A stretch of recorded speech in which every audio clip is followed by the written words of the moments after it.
आज जिस यज्ञीय कर्मकांड का साक्षी सहभागी हिस्सा और अंग बन पाने का अवसर हम लोगों को मिल रहा है, यदि इस विषय में हम लोग सोच करके देखें तो आज का दिन एक अत्यंत ही शुभ, पवित्र और मंगलमय दिन है। एक मांगलिक और कल्याण से भरा दिन है, जहाँ पर उस यज्ञीय कर्मकांड का हिस्सा हम लोग बन पा रहे हैं जो भारतीय संस्कृति का एक अविच्छिन्न अंग कहा जा सकता है। भारतीय संस्कृति का आधार ही यज्ञ है। इतना ज़्यादा गहरा, घनिष्ठ, अटूट और प्यारा संबंध यह है कि गुरुदेव ने जब देव संस्कृति के निर्माताओं की बात करी तो यही कहा कि दो ही निर्माता है, एक यज्ञ पिता के रूप में है और एक गायत्री माँ के रूप में है। देव संस्कृति के निर्माता यज्ञ पिता, गायत्री माता, कि वही दो लोग मिलकर के इस पूरी भारतीय संस्कृति का आधार बनते हैं। और ये संबंध इतना गहरा, इतना घनिष्ठ, इतना मजबूत और इतना प्यारा है कि यदि किसी दिन कोई यज्ञ की इस परंपरा का विध्वंस कर दे, कोई उसके ऊपर आघात पहुंचा दे, तो यहां तक कहा जा सकता है कि आज भारतीय संस्कृति का मेरुदंड टूट गया। Vertebral column is gone.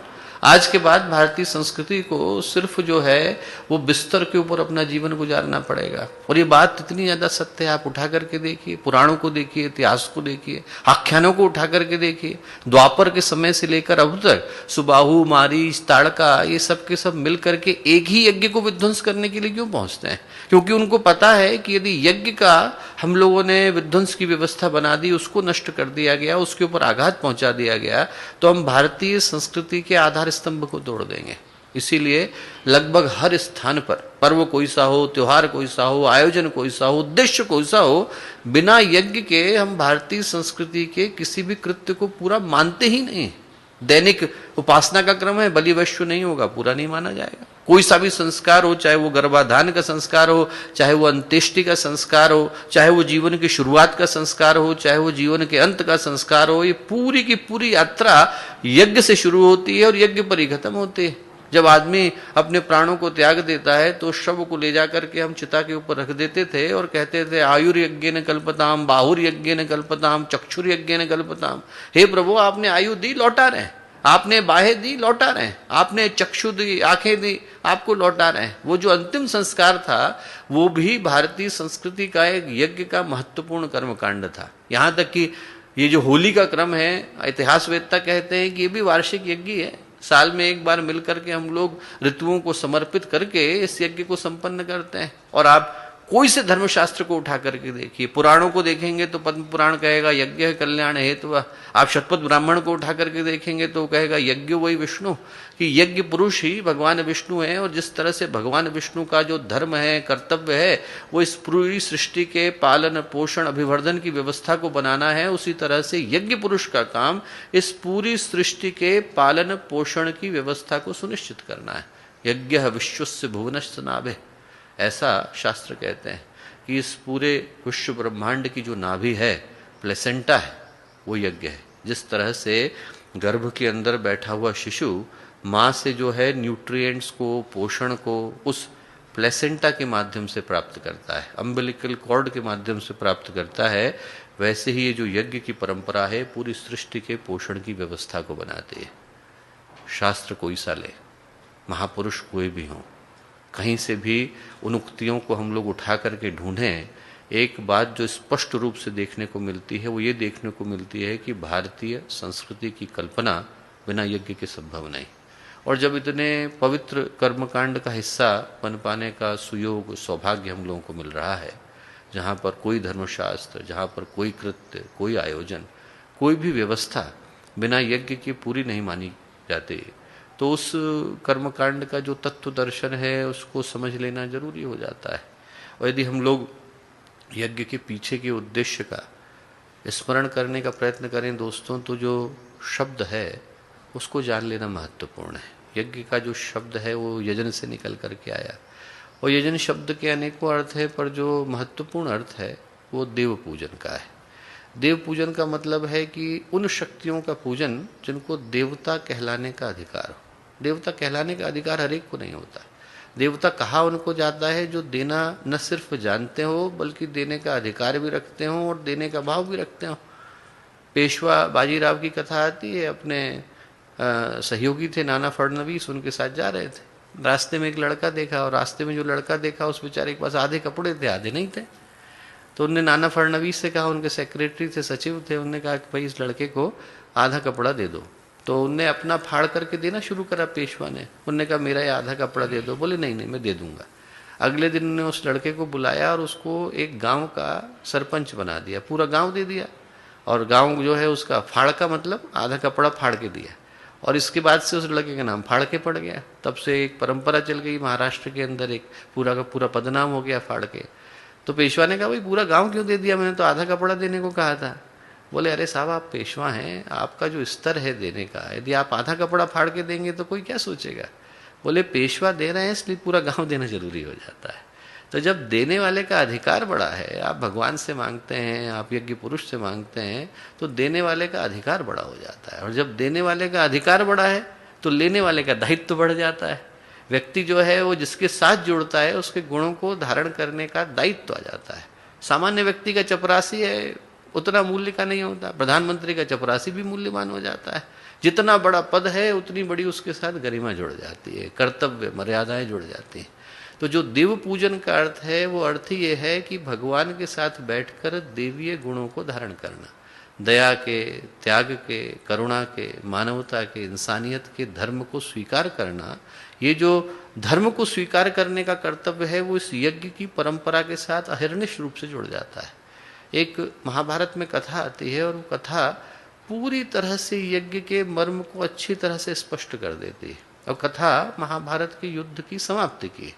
युद्ध जब समाप्त हो गया तो भगवान श्री कृष्ण ने धर्मराज युधिष्ठिर को बुलाया और बुला करके कहा कि धर्मराज आपने जो है युद्ध में विजय को प्राप्त किया, ये पूरा जो भारत का साम्राज्य है वो आज से आपका हुआ, आर्यावर्त के आप राजा हुए। बोले पर यहाँ आपके उत्तरदायित्वों का अंत नहीं हो रहा, यहाँ से आपके उत्तरदायित्वों की शुरुआत हो रही। युधिष्ठिर ने कहा कैसे। बोले देखिए दुर्योधन मारा गया, दुशासन मारा गया, शकुनी मारा गया। बोले जो बुरे लोग थे वो मारे गए, पर बुरे लोगों का अंत करने मात्र से उस मानसिकता का अंत नहीं हो जाता है, उस वातावरण का परिशोधन नहीं हो जाता है जिसके कारण बुरे लोग जन्म ले रहे थे। बोले यदि वो वातावरण यथावत रहा तो एक दुर्योधन मारा जाएगा, दूसरा पैदा हो जाएगा।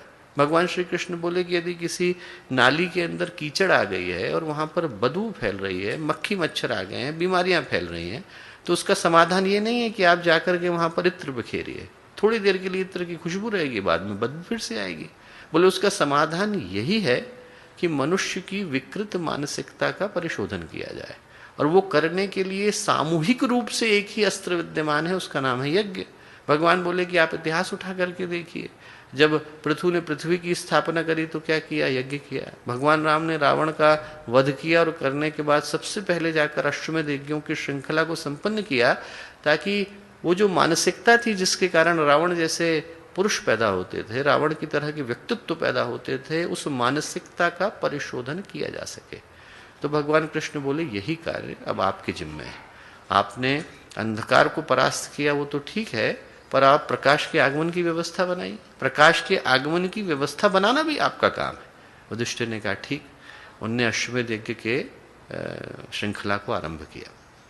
यज्ञ हुआ, सबने देखा कि जब यज्ञ समाप्त हुआ तो एक नेवला कहीं से आया, आधा सोने का आधा सामान्य। और वो नेवला आकर मिट्टी में लेटने लगा, कभी इस वेदी में लेटता, कभी उस वेदी में लेटता। और थोड़ी देर इधर उधर लेटने के बाद बहुत ही दुखी, परेशान हुआ, निराश हुआ और वहाँ से जाने लगा तो भगवान कृष्ण ने बुलाया। बहुत सारे लोगों ने देखा कि भाई एक नेवला आया, आधा सोना आधा सामान्य, और ऐसा जमीन पर लेट रहा है, परेशान सा है। सबके मन में कौतूहल हुआ, उन्हें बुलाया। भगवान श्री कृष्ण ने कहा क्यों भाई नेवले, बड़े परेशान लग रहे हो, क्या बात है। बोले भगवान बहुत ही आशा के साथ यहाँ आया और बहुत निराशा के साथ जा रहा हूँ। भगवान ने कहा क्यों। बोले आप देख सकते हैं मैं आधा सोने का हूँ। बोले हाँ। बोले आप जानना चाहेंगे मैं आधा सोने का कैसे बना। बोले हाँ बताओ। बोले भगवान मैं महर्षि मुद्गल के आश्रम में निवास करता हूँ, उनकी झोपड़ी के पास में जो छोटी सी झाड़ी है वहीं पर रहता हूँ। बोले महर्षि मुद्गल जो है सामान्य तपस्वी नहीं है, उत्कट कोटि के तपस्वी है। वो शिलोंच व्रत का पालन करते हैं। शिला कहते हैं उन अन्न के दानों को जो स्वतः गिर जाते हैं, किसी से छीने नहीं गए, किसी से मांगे नहीं गए, याचना नहीं करी, उसके लिए कोई हमने कुकृत्य नहीं किया। तो ऐसे अन्न के दाने जो स्वतः गिर जाते थे, प्रकृति जो है दान में देती है, उनको वो इकट्ठा कर लेते थे। इकट्ठा करने के बाद उस अन्न के 3 हिस्से करते थे, एक अपने लिए, एक अतिथि के आतिथ्य के लिए और एक समाज में दान देने के लिए। और उस अन्न को भी वो पूर्णिमा अमावस्या को ही ग्रहण करते थे। तो बोले वो अन्न ग्रहण करने के लिए बैठे थे, इतनी देर में एक व्यक्ति आया, और जो व्यक्ति आया वो व्यक्ति पूरा ऊपर से लेकर नीचे तक कोढ़ से ग्रसित था, उसके घाव हो रहे थे, घावों में से मवाद बह रहा था, उसमें से खून बह रहा था, कष्ट से भरा हुआ था, मुंह से बदबू आ रही थी, शरीर से पीड़ा निकल रही थी। और बोले वो कई लोगों के पास गया, जहां जहां गया हर व्यक्ति ने दुत्कार के भगाया, दूर जाओ, हमारे पास मत आओ, इधर बहुत बदबू आ रही, दूर जाओ। और बोले मुदगल ने जब उसको देखा तो 15वें दिन का भोजन करने के लिए बैठे थे, उनने उसको बुलाया, अपना अन्न उसको दिया, पानी पिलाया, घाव धुलाए, धुलाने के बाद कुल्ला कराने के लिए उठे। कुल्ला कराने के लिए उठे तो उस व्यक्ति की आंख से आंसू गिरे। उसने कहा कि आज इंसानियत कहीं पर बची है, मानवता शेष है। अब बोले वो जो आंसू गिरे, नेवला बोला भगवान श्री कृष्ण से, वो बोले मेरे पीठ पर आके गिरे, जहां जहां गिरे वहां वहां से सोने का हो गया, बाकी जगह से खाली रह गया। बोले तब से भटकता घूम रहा हूं, जहां सुनता हूं कि कोई धार्मिक कर्मकांड हो रहा है पहुंच जाता हूं कि शायद इस जगह पर, यदि इस जगह की मिट्टी से अपने आप को छुलाऊंगा तो सोने का बन जाऊंगा। बोले अन्य जगहों से निराश हुआ तो कोई बात नहीं, यहां से निराश हुआ तो अब बहुत बड़ी निराशा हुई। लगा कि भगवान ही यज्ञ कर रहे हैं, धर्मराज करा रहे हैं, और इस जगह पे तो पवित्रता अपने शिखर पर होगी, और यहां से भी निराश जा रहा हूं, ऐसा क्यों? तो भगवान कृष्ण ने इतना प्यारा उत्तर दिया, बोले इसलिए निराश जा रहे हो नेवले कि हम लोग तो यज्ञ को कर रहे हैं, मुदगल यज्ञ को जी रहे हैं। जो यज्ञ को जीता है वो यज्ञ का होता बन जाता है, धुर्यु बन जाता है, ब्रह्मा बन जाता है, उद्गाता बन जाता है। जो यज्ञ का धर्म है, जो यज्ञ का मर्म है, जो भारतीय संस्कृति का मर्म है, वो इस कहानी के अंदर सन्निहित है। यज्ञ कर्मकांड मात्र नहीं है, जीवन शैली है। एक ऐसी जीवन शैली है जिसमें दूसरे का कष्ट अपना हो जाता है, जिसमें दूसरे की तकलीफ अपनी हो जाती है, जिसमें मानवता सर्वोपरि हो जाती है।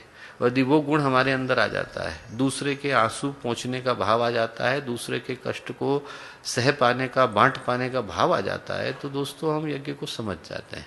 हमारे अंदर फिर वही स्वर्णिम प्रकाश आ जाता है जो उस नेवले के अंदर आ गया था, जो अपनी चमड़ी मुदगल के यहाँ गिरे अन्न के टुकड़े से छुला के आया था। दिल होने मात्र से बात पूरी नहीं होती। दिल नहीं होगा तो हम शमशान में पड़े होंगे, कब्रिस्तान में पड़े होंगे। दिल तो एक मशीन का नाम है। दिल तो जो है लोहार की धोखनी की तरह से लब डब करता रहता है, उसका होना इतना महत्वपूर्ण नहीं है। दिल है कि नहीं है ये तो शरीर के लिए जरूरी है, दरिया दिल है कि नहीं ये मानवता के लिए जरूरी है। इंसान जब दरिया दिल होता है तो उसके अंदर यज्ञ का भाव आ जाता है। जो यज्ञ का सूत्र है, संकेत है, वो यही है कि इंसान अपने अंदर इस भावना को पैदा करे। इस भावना को पैदा करता है तो फिर गुरुदेव की उस सूत्र को प्राप्त कर पाता है जो गुरुदेव ने कहा। यज्ञ की कोई परिभाषा है तो एक ही है, मनुष्य में देवत्व का उदय। मनुष्य के अंदर दोनों संभावना, एक संभावना है ऊपर उठने की, ऊपर उठता है व्यक्ति तो फिर वो सुखदेव बन जाता है, अष्टावक्र बन जाता है, ऋषि मुनि ब्रह्मर्षि, ऊपर उठते उठते एक दिन भगवान भी बन जाता है। गुरुदेव के पास आप बैठते थे तो लगता है भगवान के पास बैठ के आए, एकदम परमात्मा का प्रकाश वहां से निकल करके आता था, आंखों से, वाणी से, चिंतन से, कर्म से, आचरण से। ऐसा लगता था कि सिर्फ सूर्य जो है प्रवाहित हो रहे हैं और बीच में गुरुदेव के शरीर के रूप में खिड़की आ गई, बस उसके अंदर से प्रवाह होकर के आ रहा है, एकदम प्रकाश आ रहा है, मुंह से निकलेगा वो शब्द पूरा होगा। तो एक बार आप मिलते हैं तो ऐसे व्यक्तित्वों से मिलते हैं जहां पर उनका जीवन ही एक तरह से परमात्मा की सत्ता में बदल गया है। और नहीं तो आप ऐसे लोगों से भी मिलते हैं जहां पर शरीर तो है पर चिंतन पशु का हो गया है, उसके अंदर आचरण पिशाच का हो गया है, उसके अंदर भावनाएं दुष्ट की हो गई है। तो आदमी के अंदर संभावना दोनों है। गिरना शुरू करे तो रात्रा कहीं को भी जाती है, अंधकार में चलती चली जाती है। उठना शुरू करे तो आदमी उठते उठते एक दिन भगवान बन जाता है। यज्ञ की जो अग्नि है वो हमें यही सिखाती है, ऊपर उठिए, नीचे क्यों जा रहे हैं? आपको भगवान ने संभावना दी है, इसीलिए अग्नि जो है ऊपर उठती है। वहां पर रशिया में जो है साइंटिस्ट ने प्रयोग करके देखा, उन्होंने 12.5 किलोमीटर का गड्ढा किया और 12.5 किलोमीटर के गड्ढे में जाकर के जब वहां आग जलाई तो भी ऊपर कोई जली। कितनी भी आग हो, आप दिया सलाई जलाएंगे, ग्रेविटी की तरफ नहीं जाती है, ऊपर की तरफ उठती है। यज्ञ की अग्नि यही सिखाती है कि गिरने को तो बहुत सारे मार्ग हैं, ऊपर उठने को एक ही है। आदमी के पास ऊपर उठने का मादा होना चाहिए। गिरने के लिए आदमी स्वतंत्र है, ऊपर उठने के लिए स्वतंत्र है। आदमी अंगुलीमाल बनने के लिए भी स्वतंत्र है और बुद्ध बनने के लिए भी स्वतंत्र है। प्रकृति हस्तक्षेप नहीं करती, रावण तपस्या करने के लिए बैठता है, प्रकृति कुछ नहीं कहती। भगीरथ तपस्या करने के लिए बैठते हैं, प्रकृति कुछ नहीं करती। पर जब रावण दुष्कर्म करता है तब प्रकृति कहती है आप गिरने के लिए स्वतंत्र हैं, उठने के लिए भी स्वतंत्र हैं। यज्ञ की अग्नि सिखाती है ऊर्ध्वगमन, कहती है कि पानी को नीचे गिराना है तो क्या करने की आवश्यकता है, कुछ नहीं करना। आप धक्का मारोगे, गुरुत्वाकर्षण खींच के ले जाएगा। उस पानी को ऊपर उठाना है तो फिर आपको आपके संकल्प को लगाना पड़ेगा, उसमें बिजली की व्यवस्था बनानी पड़ेगी, पाइप लगाना पड़ेगा, मोटर बिछानी पड़ेगी, तब पाइप ऊपर जाएगा। जीवन में आदमी को गलत करना है तो क्या करने की आवश्यकता है, अपने आप हो जाता है। व्यक्तित्व खराब हो जाता है, सोच खराब हो जाती है, सहयोगी मिल जाते हैं, और कोई मिले न मिले तो हमारे ही कुछ संस्कार मिल जाते हैं जो हमसे गलत करा देते हैं। ऊपर उठना है तो आदमी को अहर्निश एक ही जगह पर सोचना पड़ता है। आज का जो पहला सूत्र है वो यही है दोस्तों कि यज्ञ की अग्नि हमें सिखाती है कि आज जब समाज में सब जगह पर बुरी तरह से पीड़ा छाई हुई है और ये कोरोना की संक्रमण की परिस्थितियां हैं, इन परिस्थितियों के मध्य में हम लोग कोविड के सारे नियमों का पालन करते हुए अपने अपने घर में बैठकर अपने अपने घर को गायत्रीमय यज्ञमय बनाने में जुटे हुए हैं। तो उद्देश्य यही है कि हम ऊपर उठने का प्रयास करें। इस पूरी मानवता को जो अंधकार ने घेरा हुआ है उसको तोड़ने के लिए एक ही चमत्कार संभव है, और चमत्कार इंसान के अंदर से संभव है। इंसान के अंदर से संकल्प निकल करके आएगा, उसके अंदर से ताकत निकल करके आएगी, उसके अंदर से शक्ति निकल करके आएगी, उसके अंदर से पुकार निकल करके आएगी, तभी तो भगवान की सत्ता का अवतरण होगा। हम लोग यदि सोते रह गए और ये प्रार्थना करें कि भगवान आकर के उठा देंगे, तो भगवान कैसे उठाएंगे? भगवान को उठाने के लिए हमारे अंदर की ताकत को जगाना जरूरी हो जाता है। दूसरा, यज्ञ की अग्नि हमें क्या सिखाती है? यज्ञ की अग्नि हमें सिखाती है प्रखरता, तेजस्विता, सकारात्मकता। पानी यदि एक जगह पर रुक जाता है तो फिर नाला बन जाता है, बदबू होती है, गड्ढे के अंदर पड़ा रहता है, उसके अंदर से सिर्फ मक्खी मच्छर आते हैं और बीमारियां फैलती हैं।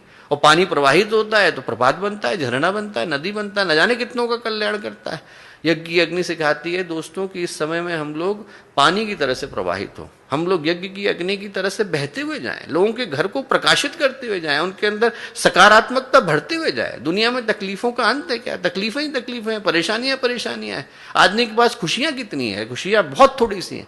ऐसे समय में दूसरे के मन में परेशानी पैदा करने का माध्यम हम क्यों बने? हमको बनना होगा तो हम किसी के चेहरे पर खुशी लाने का कारण बनेंगे, हमें बनना होगा तो हम किसी के जीवन में कल्याण लाने का कारण बनेंगे, हमें बनना होगा तो हम किसी के जीवन में अच्छा मार्ग दिखाने के लिए टॉर्च बनेंगे, हमें बनना होगा तो किसी अंधेरे के घर में प्रकाश लाने के लिए दीपक बनेंगे, हमको बनना होगा तो किसी रोते के आंख से आंसू पहुंचने के लिए रुमाल बनेंगे। पर हम वो नहीं बनेंगे जिसमें हम दूसरे व्यक्ति के पथ को कष्ट की ओर, कठिनाई की ओर, पतन की ओर लेकर के जाते हैं।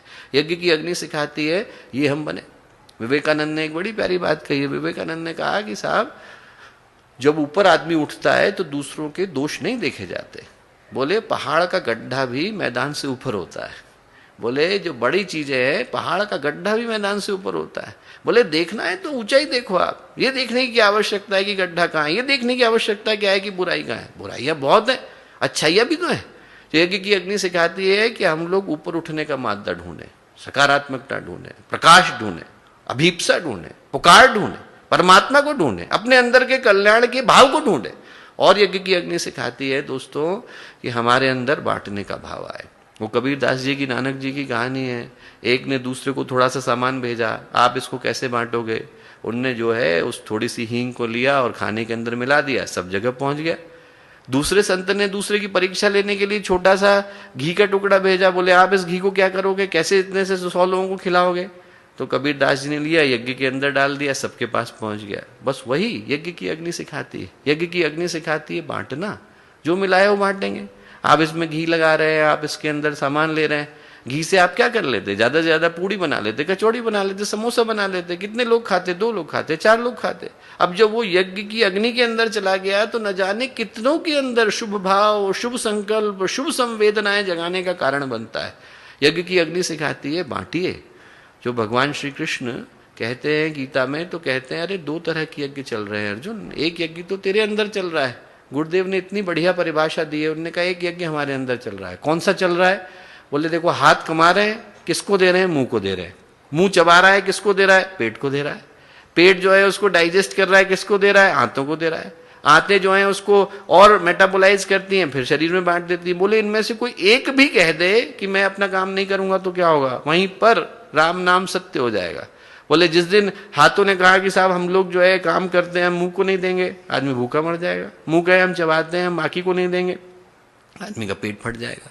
हमारे शरीर में एक यज्ञ चल रहा है, गुरुदेव कहते हैं उसका नाम है व्यष्टि यज्ञ। और बोले एक सृष्टि में चल रहा है यज्ञ। सृष्टि में जो यज्ञ चल रहा है उसके लिए भगवान इशारा करते हैं, यज्ञात भवन्ति भूतानि पर्जन्यादन्व संभव, यज्ञात भवन्ति पर्जन्यो यज्ञ कर्म समुद्भव। कि पानी बह रहा है, किसके लिए बह रहा है? अपने लिए थोड़ी बह रहा है। भारत से भी बहेगा, पाकिस्तान से भी बहेगा, नेपाल से भी बहेगा, तिब्बत से भी बहेगा, बांग्लादेश से भी बहेगा। वो गंगा जी जो है सब जगह चक्कर लगा करके आ जाती हैं। पानी सबका है, उसमें से जो बादल बनते हैं वो सबके हैं, वो जो बरसते हैं वो सबके लिए बरसते हैं। वो बादल बरसेंगे तो धरती को देंगे, धरती अन्न देगी तो इंसान को देगी। इंसान का काम है कि सबको दे। हमारा काम है कि हम जिस यज्ञ का हिस्सा बने हैं उसमें बांटें। तो जो गुरुदेव ने सिखाया कि यज्ञ का अर्थ है बांटिए, सबको जो मिला बांटिए। और आज की